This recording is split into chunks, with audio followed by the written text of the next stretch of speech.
حضرات ایک سورہ فاتحہ پڑھ کے حضرت قاضی نور اللہ شوستری رحمۃ اللہ علیہ ان کی روح کو ایصال کریں۔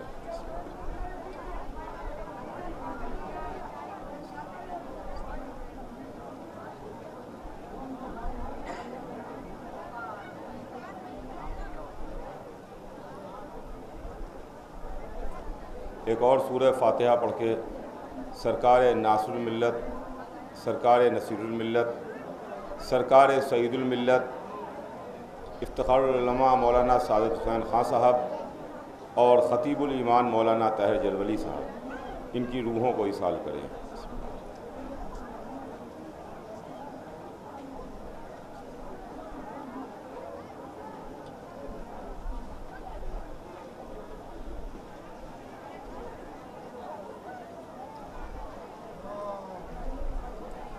فاتحہ۔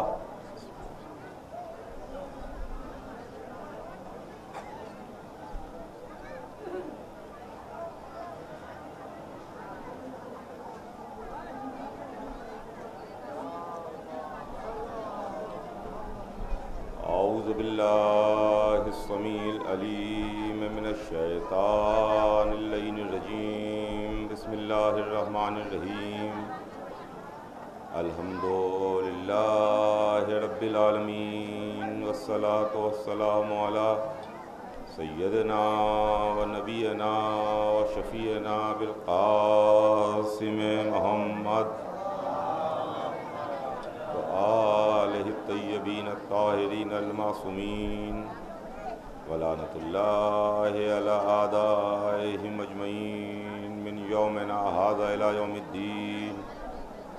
اما بعد فقد قال اللہ سبحانہ تبارک و تعالی فی کتابہ المبین وہو اصدق الصادقین۔ بسم اللہ الرحمن الرحیم، ان الدین عند اللہ الاسلام۔ صلوات بھیجیں۔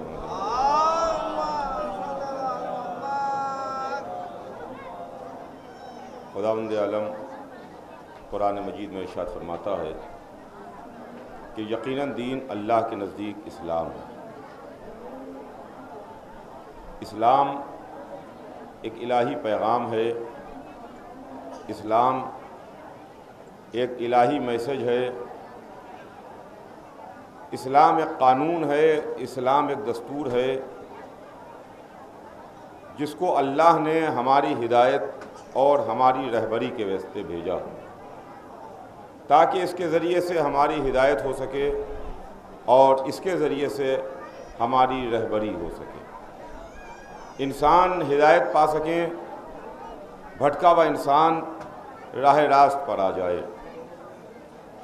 اللہ نے اس دین کے واسطے 1,24,000 نبی بھیجے، جو 1,24,000 انبیاء پیغام کو ہمارے درمیان لانے والے تھے، اس پیغام کو ہمارے درمیان پہنچانے والے تھے، اللہ کی باتوں کو ہمیں بتانے والے تھے کہ اللہ کیا چاہتا ہے، اللہ کی کیا مرضی ہے، کس طریقے سے اللہ کی مرضی کے مطابق تم اپنی زندگی گزارو۔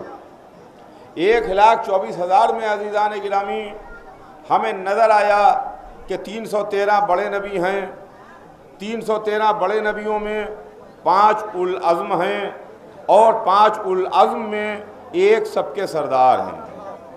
یہ بات میں اپنی طرف سے نہیں کہہ سکتا، یہ تو ہمیں قرآن نے بتائی، ہمیں رسول نے بتایا کہ یہاں سے وہاں تک 1,24,000 میں 313 بڑے نبی، 313 بڑے نبیوں میں 5 اولو العزم، 5 اولو العزم میں ایک سب کے سردار۔ عزیزان گرامی یہ دین کے لانے والے ہیں، دین کے پہنچانے والے ہیں، دین کی تبلیغ کرنے والے ہیں، اسلام کے عمارت کو تعمیر کرنے والے ہیں۔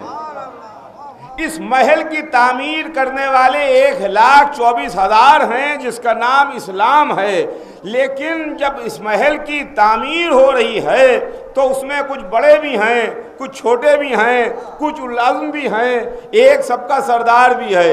لیکن جب ہم نے بچانے والوں کو دیکھا تو رسول کی آواز آئی کہ اولنا محمد واوسطنا محمد واخرنا محمد وکلنا محمد۔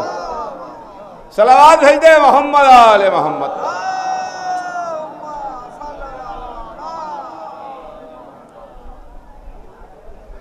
تو عزیزوں، یہ دین، یہ مذہب، اور خدا کی قسم جس سرکار میں آپ تشریف فرما ہیں، جس شہید کی بارگاہ میں آپ موجود ہیں، اور یہ مجالس کا سلسلہ جاری ہے، ایک عزیزان گرامی پورا یہاں سے وہاں تک کے ایک سلسلہ ہے۔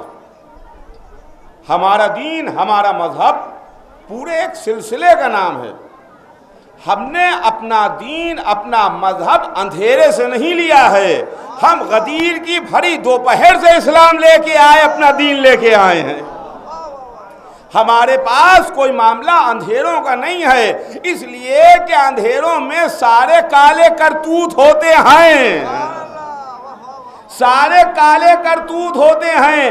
ہمارے پاس اندھیرے کا کوئی معاملہ نہیں ہے، ہمارے پاس دین ہم کو غدیر کی بھری دوپہر سے ملا ہے۔ تبھی بھی آج ائمہ کے نام، ائمہ کے روضے اور جو ان سے وابستہ ہو گئے ان کے مزارات مثل آفتاب روشن ہیں۔ صلوات بھیجے محمد آل محمد۔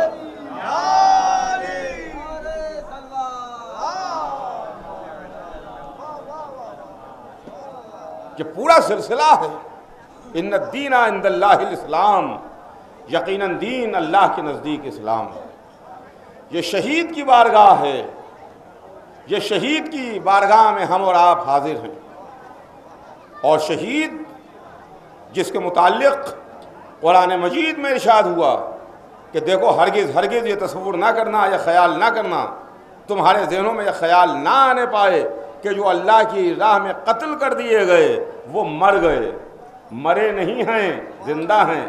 لا تحسبن الذین قتلوا فی سبیل اللہ اموات بل احیاء، بلکہ وہ زندہ ہیں، عند ربہم یرزقون، اور اپنے پروردگار کی جانب سے رزق پا رہے ہیں۔ عزیزان گرامی، یہ کوئی تاریخ نہیں ہے، یہ کوئی حدیث نہیں ہے جس میں بحث کی جائے کہ یہ معتبر ہے کہ غیر معتبر ہے۔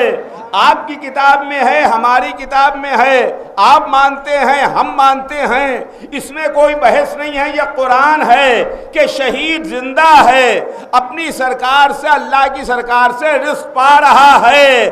تو عزیزان گرامی، جب ایک عام شہید کے زندگی کے لیے قرآن کہہ رہا ہے تو جو سید الشہداء ہے، صلوات بھیج دے محمد آل محمد۔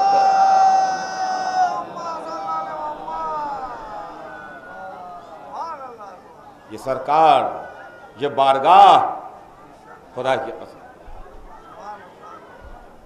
ان الدین عند اللہ الاسلام، یقیناً دین اللہ کے نزدیک اسلام۔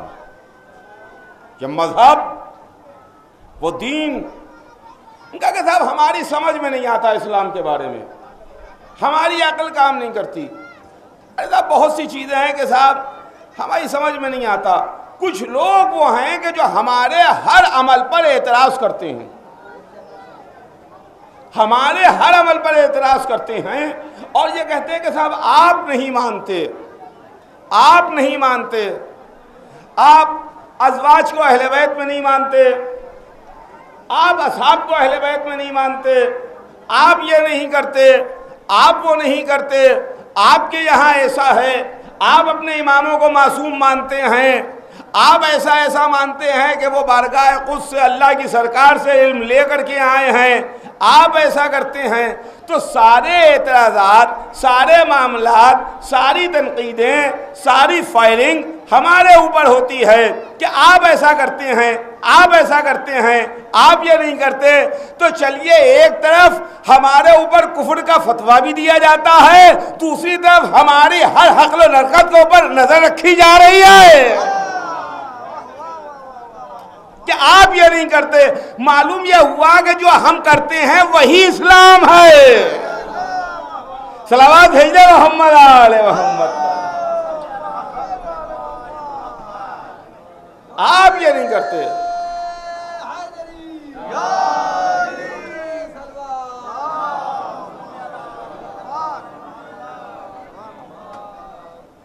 آپ ایسا نہیں کرتے. ہم نے تو نہیں کہا. ہم تو قرآن کی اس آیت پر عمل کرتے ہیں. اِنَّا هَدَيْنَاهُ السَّبِيلَ إِمَّا شَاكِرًا وَإِمَّا كَفُورًا. ہم نے راستے دکھا دیے، راستہ دکھا. ہم نے بتا دیا کہ علی خلیفہ رسول ہیں، علی رسول کے جانشین ہیں. علی کی ولایت کا اعلان غدیر میں ہوا. ہم نے بتا دیا. ہم زبردستی نہیں کرتے ہیں. حضور سرور کائنات نے زبردستی کسی کو کلمہ نہیں پڑھوایا تھا. رسول اللہ نے زبردستی کلمہ نہیں پڑھوایا کہ گردن پر تلوار رکھی اور کہا کہ کلمہ پڑھو. رسول نے تو اپنے اخلاق کے ذریعے سے کلمہ پڑھوایا ہے، اپنے کردار کے ذریعے سے کلمہ پڑھوایا ہے، اپنے عمل کے ذریعے سے کلمہ پڑھوایا ہے، اپنی سیرت کے ذریعے سے کلمہ پڑھوایا ہے. ان کا کہ صاحب آپ ایسا نہیں کرتے. معاملہ یہ ہے کہ ہم کیا کرتے ہیں کیا نہیں کرتے اس کے ذمہ دار تو ہم ہیں، مگر معاملہ یہ ہے کہ اگر آپ کو بھی کہنے کا اختیار ہے تو ہمیں بھی پوچھنے کا اختیار ہے.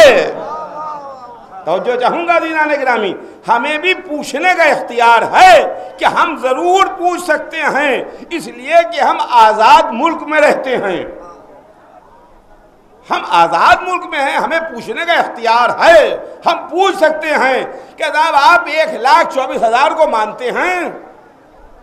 کسی بھی مسلمان کا شانہ ہلائیے اور شانہ ہلا کے پوچھئے کہ تم کتنے نبیوں کو مانتے ہو. وہ کہے گا 1,24,000. کتنے پر عقیدہ ہے تمہارا؟ کہ 1,24,000 پر عقیدہ ہے. تو اس سے کہیے کہ بھائی 1,24,000 کے ہمیں نام بتاؤ کہ کیا ہیں. وہ 1,24,000 کے نام نہ بتا پائے گا. کس علاقے میں آئے علاقہ نہ بتا پائے گا. کب پیدا ہوئے یہ نہ بتا پائے گا. کب دنیا سے گئے یہ نہ بتا پائے گا. کتنے زندہ ہیں یہ نہ بتا پائے گا. کتنوں کو موت آ گئی یہ نہ بتا پائے گا. ان کے باپ کون تھے، ان کا خاندان کون تھا، کہ سلسلہ ان کا کون سا تھا یہ نہ بتا پائے گا. تو مگر عالم اسلام مانے بیٹھا ہوا ہے جن کے نہ نام معلوم ہے، نہ خاندان معلوم ہے، نہ علاقہ معلوم ہے، نہ تاریخ ولادت معلوم ہے، نہ تاریخ وفات معلوم ہے، مگر 1,24,000 کو مانے بیٹھا ہے. تو کم سے کم ہمیں یہ کہنے کا اختیار تو ہے جن کے بارے میں آپ کو کچھ نہیں معلوم ان کو تو مانے بیٹھے ہوئے ہیں جن 14 کے بارے میں سب کچھ معلوم ہے. صلوات بھیج دے محمد آل محمد.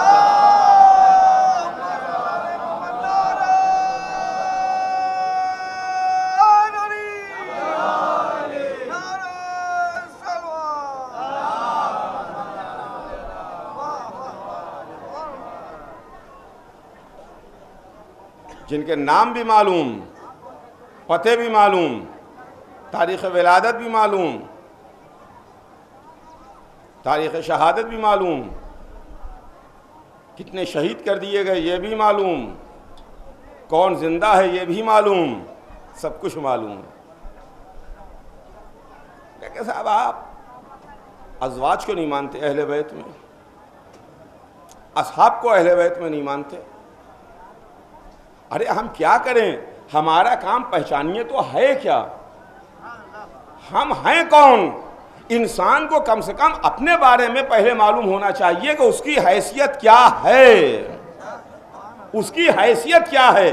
آدمی اپنی صبح سے شام تک حیثیتیں معلوم رکھتا ہے کہ اس کی حیثیت کیا ہے، کہاں جانا چاہیے کہاں نہیں جانا چاہیے، کہاں کھڑے ہونا چاہیے کہاں نہیں کھڑے ہونا چاہیے، کہاں بیٹھنا چاہیے کہاں نہیں بیٹھنا چاہیے، کہاں بولنا چاہیے کہاں نہیں بولنا چاہیے، زندگی کے دسیوں موقع کے اوپر صبح سے شام تک آدمی خود اپنا جج ہے، فیصلہ کرتا ہے کہ نہیں صاحب وہاں پر ہم نہیں جائیں گے، وہاں ہم نہیں بولیں گے، وہاں ہم نہیں بیٹھیں گے۔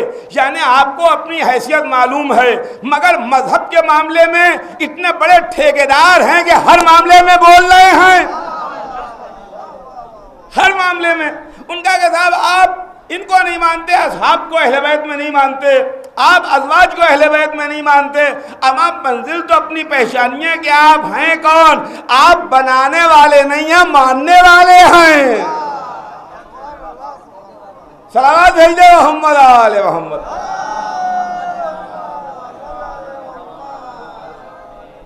اللہ نے آپ کو کوئی اختیارات نہیں دیے ہیں، کسی غلط فہمی کا شکار نہ ہو جائیے گا یہ سوچ کے کہ ہم بہت بڑے مسلمان ہیں، بہت بڑی سی داڑھی ہمارے چہرے پر ہے، بہت بڑا گھٹا ہمارے ماتھے پر ہے، بہت اونچا اونچا پیجامہ اور لمبا لمبا کرتا پہن کے کھڑے مسلمان ہو رہے ہیں۔ یہ ذہن میں آپ کے نہ آ جائے۔ اپنی حیثیت کا تو اندازہ لگائیے، آپ کی حیثیت کیا ہے۔ اسلام میں، مذہب میں کوئی آپ کی رائے نہیں ہے۔ حضور سرور کائنات نے مسلمانوں سے یہ نہیں کہا کہ آپس میں بیٹھ جاؤ، رائے مشورہ کر لو کہ تم لوگ چاہتے کیا ہو، جو تم لوگ چاہو تم لوگوں کی رائے ہم اللہ کی سرکار میں پیش کر دیں اور اللہ ویسا ہی حکم نازل کر دے، ویسا ہی حکم تمہارے واسطے آ جائے۔ کیا اچھا ہوتا عزیزان گرامی۔ نماز 17 رکعت واجب ہے نا 24 گھنٹے میں، 17 کی 17 رکعت رہے گی، ایک رکعت بھی کم نہ ہو، مگر معبود پالنے والے تھوڑا سا معاملہ ادھر ادھر کر دے، صبح کو 2 رکعت کے بدلے 8 رکعت کر دے اور ظہر عصر میں 8 کے بدلے 2 وقت میں 2 رکعت کر دے، کیا اچھا ہو جائے۔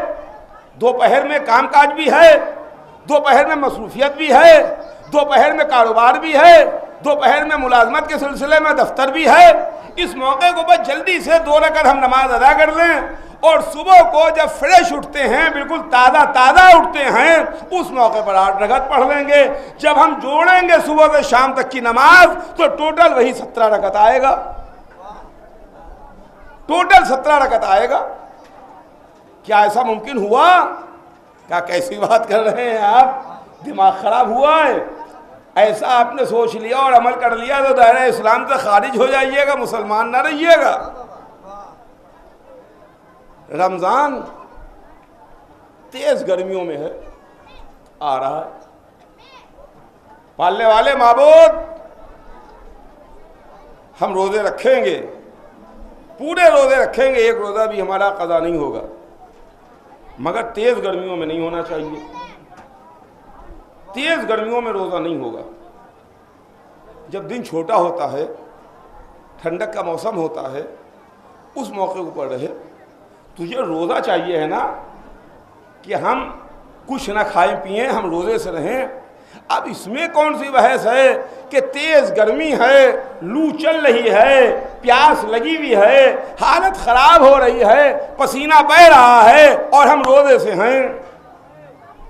تجھے روزے چاہیے، ہم روزے رکھیں گے، ضرور تیرے حکم پر عمل کریں گے، مگر ٹھنڈک کے موسم میں رہیں روزے، جہاں دن بھی چھوٹا ہوتا ہے، پیاس کی تکلیف بھی نہیں ہوتی ہے، پالنے والے ہم روزے رکھیں گے۔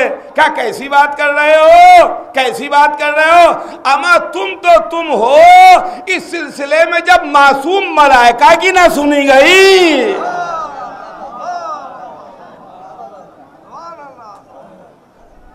جب ایک آواز قدرت آئی کہ میں زمین پر اپنا خلیفہ بنانے والا ہوں، قرآن ہے، اٹھا کے دیکھ لیجئے گا، ایک صلوات بھیج دے محمد آل محمد،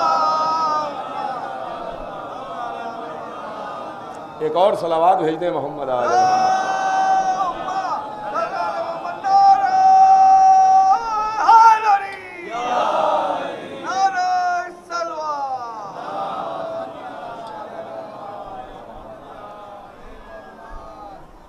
جب آواز قدرت آئی کہ میں زمین پر اپنا خلیفہ بنانے والا ہوں، فرشتوں کی عبادتوں کو توڑتی ہوئی آواز آ رہی ہے، فرشتے عبادت کر رہے تھے، ان کی عبادتوں کی آوازوں کو توڑتی ہوئی آواز گونجی کہ میں زمین پر اپنا ایک خلیفہ بنانے والا ہوں۔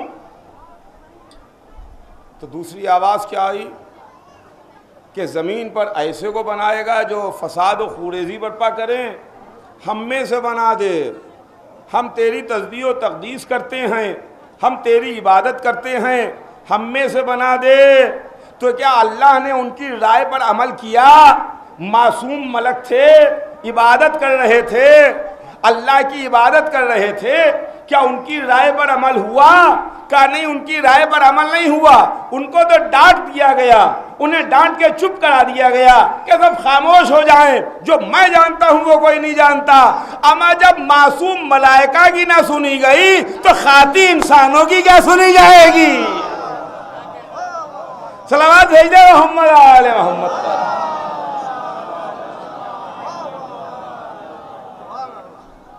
تو عزیزان گرامی، اپنی حیثیت کو تو اندازہ کیجئے۔ ان کا کہ صاحب آپ ازواج کو اہل بیت میں نہیں مانتے، آپ اصحاب کو اہل بیت میں نہیں مانتے، آپ پہچانیے تو صحیح معاملہ کیا ہے۔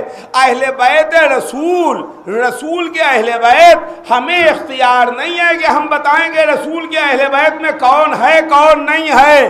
جا کے رسول سے کہیے کہ آپ نے ازواج کو اہل بیت میں شامل کیوں نہ کیا، جا کے رسول سے کہیے کہ آپ نے اصحاب کو اہل بیت میں شامل کیوں نہ کیا۔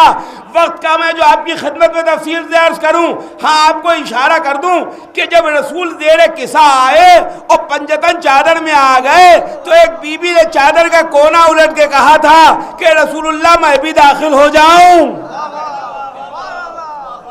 میں بھی داخل ہو جاؤں۔ تو رسول نے خیر کا سرٹیفکیٹ دے دیا کہ ام سلمہ تم خیر پر ہو مگر چادر کے اندر نہ آنا۔ معلوم یہ ہوا کہ جو چادر کے باہر رہے وہ بی بی ہے، جو چادر کے اندر آئے وہ اہل بیت ہے۔ صلوات بھیج دے محمد آل محمد۔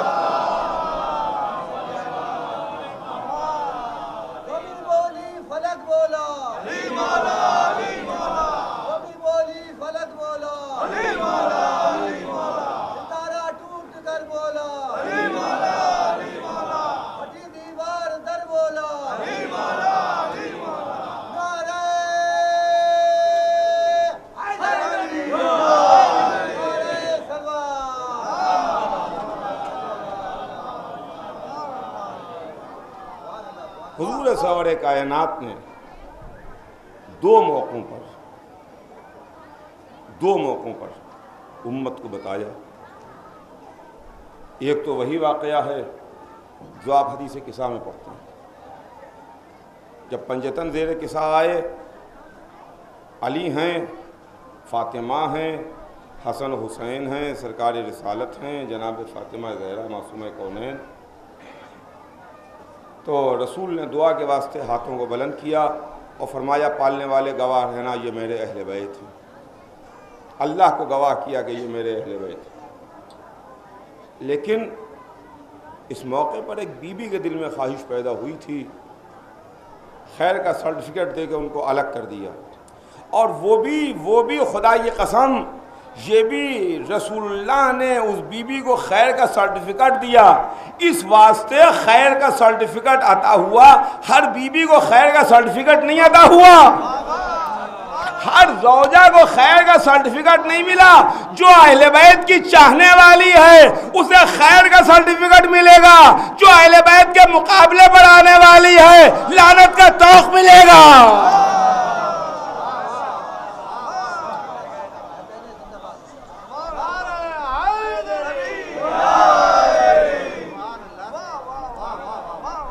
یہ گھر کے اندر کی منزل تھی، اس لیے کہ یہ گھر فاطمہ زہرا کا گھر تھا، یہ گھر شہزادی کونین کا گھر تھا، یہ ڈیہڑی وہ ڈیہڑی تھی جہاں ملائکہ بھی آتے تھے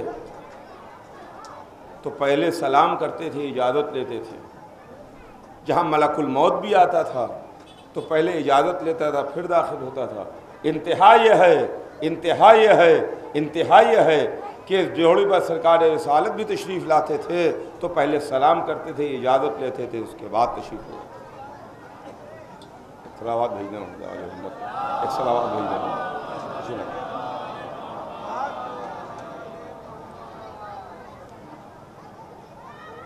اور دوسری منزل کہ اگر مردوں میں کسی کے ذہن میں کوئی خیال پیدا ہو، مردوں میں کسی کے ذہن میں یہ تمنا بیدار ہو کہ صاحب ہم تو بہت بڑے ہیں، ہماری تو یہ قربت ہے، ہمارا تو یہ معاملہ ہے کہ ہم بھی اہل بیت میں شامل ہیں، اب سمجھ میں آیا کہ مباہلے میں کیوں بلایا گیا تھا، مباہلے میں کیوں بلایا گیا، اور مباہلے میں سرکار رسالت انہی کو لے کے گئے جو زیر قصہ موجود تھے۔ تو عزیزان گرامی، بس میں نے اپنی بات کو تمام کی۔ ابھی یہاں پر حجت الاسلام آغا ہاشم رضا غدیری صاحب قبلہ جو آپ کے درمیان تشریف لا چکے ہیں، جو نجف اشرف میں رہتے ہیں، تشریف لائے ہیں، ان کی تقریر ہوگی، اس سے آپ مستفید ہوں گے، اور اس کے بعد ان کے والد محترم حضرت آیت اللہ حسن رضا غدیری صاحب جو خطیب اکبر کی برسی کی مجلس کو خطاب کرنے کے واسطے نجف اشرف سے تشریف لائے۔ نجف اشرف میں بھی ان کا قیام رہتا ہے زیادہ تر، اور لندن میں بھی ان کا قیام رہتا ہے۔ وہ تشریف لائے، وہ ابھی آپ کے سامنے بیان فرمائیں گے، ان کی مجلس ہوگی، اور اس کے بعد وہ نماز کی امامت بھی فرمائیں گے۔ تو آپ حضرات سے، تمام حضرات سے گزارش ہے کہ زیادہ سے زیادہ تعداد میں شرکت فرمائیں۔ بس یہ مجلس ختم کر رہا ہوں میں۔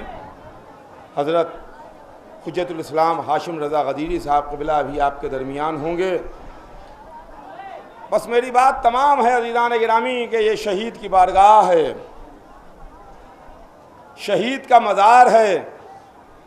دنیا نے دیکھ لیا، بادشاہتیں مٹ گئیں، حکومتیں ختم ہو گئیں، سلطنتیں تباہ و برباد ہو گئیں، تاج ٹھوکروں میں آ گئے، لشکر ختم ہو گئے، خزانے لٹ گئے، لیکن وہ جن کے پاس طاقت و اقتدار و حکومت تھی، آج ان کا نام لینے والا کوئی نہیں ہے۔ جن کو اہل بیت کے نام پر قتل کیا گیا تھا، ان کی بارگاہ آج بھی سجی ہوئی ہے۔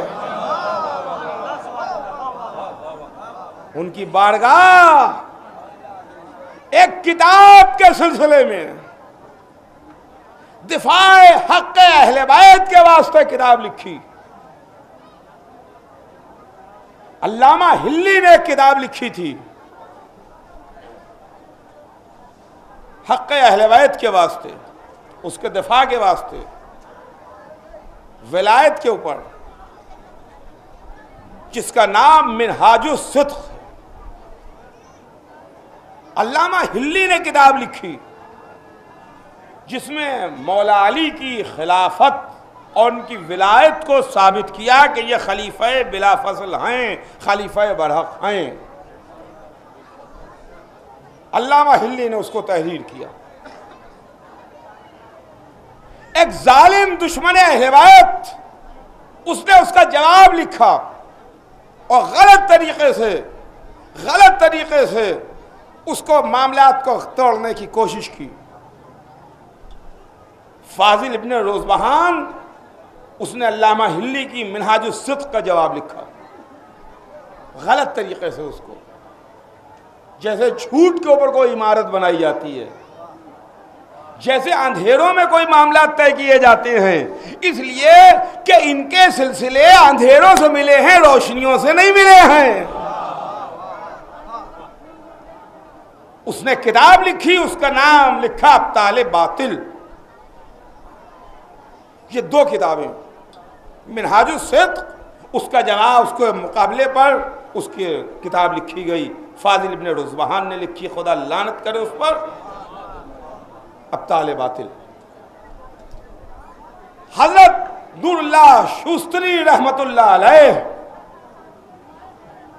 جو اپنے زمانے کے چیف جسٹس تھے، آپ پہچانیے تو صحیح کہ ان کا مرتبہ کیا ہے، چیف جسٹس تھے، قاضی القضات تھے،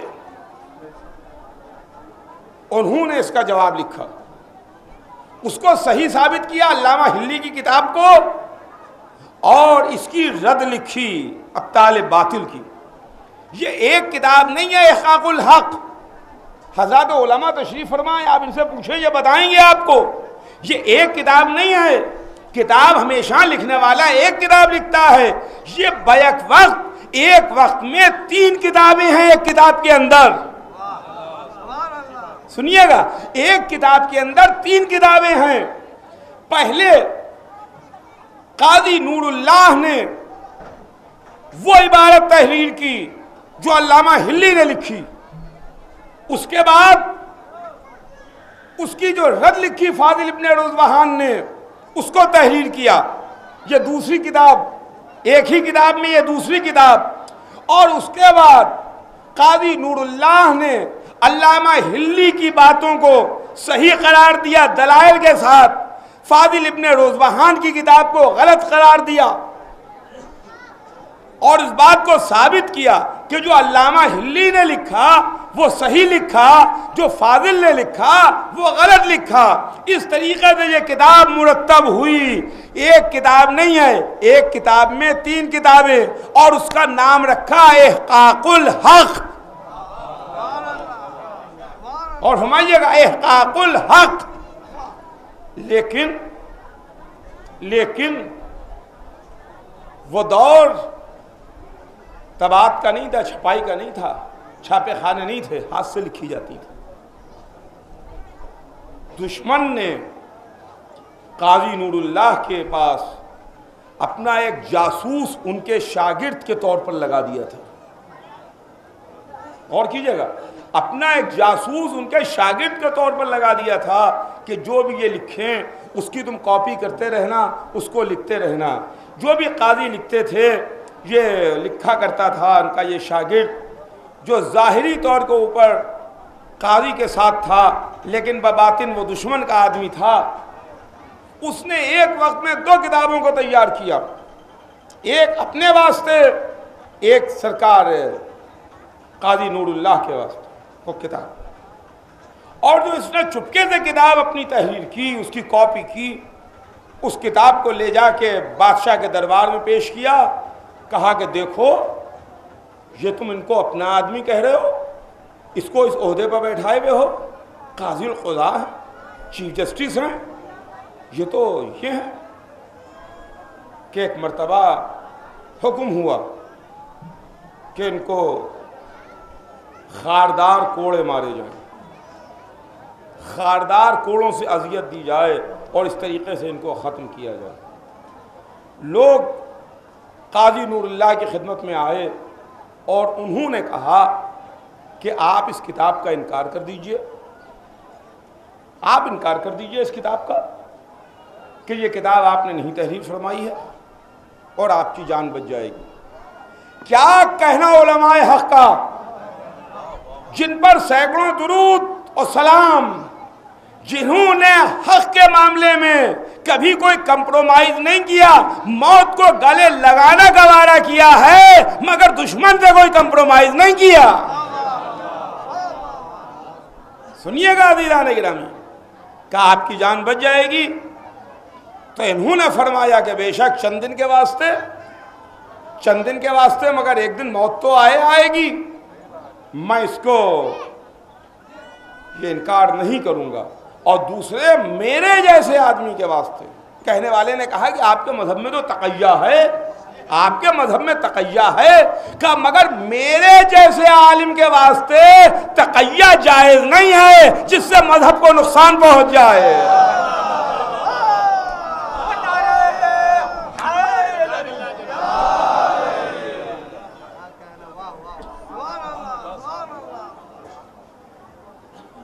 اور اس کے بعد ان کو شہید کیا گیا۔ قاضی نور اللہ شوستری کی شہادت ہوئی۔ شہادت کے بعد ان کی میت کو اس جگہ پر لا کے ڈال دیا گیا۔ ہاں عزیزان گرامی، یہ دشمن کا انداز کو نیا انداز نہیں تھا، دشمن کا انداز کو نیا انداز نہیں تھا۔ ہاں قاضی نور اللہ شوستری کی میت کو یہاں پر ایک جگہ ویران جگہ پر لا کے ڈالا گیا تو ہمیں بھی کوئی یاد آیا، ہمارے ساتویں امام موسی کاظم علیہ السلام۔ کیا آپ کو اپنا ساتواں امام یاد آیا جہاں قید خانے میں شہادت ہے اور جسر بغداد پر میت کو لا کے ڈال دیا گیا؟ ہاں عزیزان گرامی، یہ بے کس کا ماتم ہے، مظلوم کا ماتم ہے۔ بس دو آنسو آنکھ سے نکل جائیں اور بات تمام ہو جائے۔ ہاں بات امام موسی کاظم علیہ السلام کی آ گئی تو دو جملے سن لیجئے اور بات کو میں تمام کروں کہ پوری زندگی، پوری حیات امام کی قید خانے میں گزری، پوری زندگی امام موسی کاظم علیہ السلام قید خانے میں رہے۔ بادشاہ نے اپنے داروغہ زندان سے کہا کہ تم سنو قید خانے میں جا کے کہ یہ کیا دعا کرتے ہیں، کیا مناجات کرتے ہیں۔ تو داروغہ زندان نے کان لگا کے سنا، امام موسی کاظم علیہ السلام قید خانے میں پروردگار کا شکر ادا کرتے تھے کہ معبود پالنے والے، تیرا شکر تو نے مجھے عبادت کے واسطے خالی مکان دے دیا، خالی مکان دے دیا، ہاتھوں میں ہتھکڑیاں، پیروں میں بیڑیاں، ایک قیدی قید خانے میں قید ہے۔ بادشاہ کو تسلی نہیں ہوئی اور قید خانے ہی میں زہر بھجوایا گیا اور ساتویں امام کی شہادت ہوئی۔ ہاں ساتویں امام موسی کاظم علیہ السلام قید خانے میں شہید ہوئے۔ شہادت کے بعد ذرا میرے ساتھ قید خانے چلیے، بغداد کے قید خانے چلیے، لوہا کٹنے کی آواز آ رہی ہے، لوہا کاٹا جا رہا ہے۔ یہ لوہا کہاں کٹ رہا ہے؟ کہ ایک قیدی پردیسی دنیا سے چلا گیا، اس کے جسم سے لوہا الگ کیا جا رہا ہے۔ ہائے کربلا، چاہ حسین کی شہادت کے بعد گھوڑوں کی نال بندی ہو رہی ہے۔